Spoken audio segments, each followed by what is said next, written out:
Sa tingin nyo, nandiyan pa kaya yung umatake sa atin?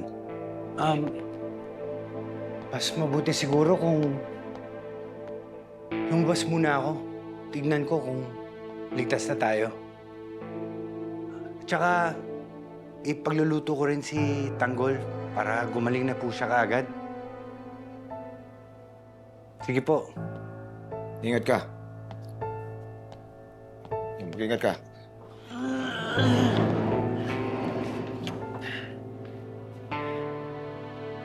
Wala akong tiwala sa taong yan. Mukhang pinaglalaroan lang niya tayo. Teng, sundan mo. Tignan mo kung anong gagawin. Sige, boss. Bulldog, samahan mo ako.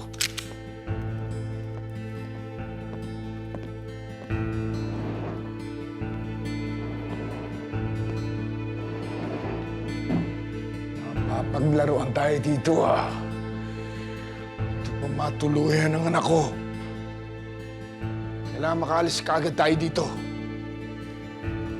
Boss Ramon, baka pwedeng hintayin muna natin gumaling si Tanggol bago tayo malis dito. Oo nga, Boss Ramon.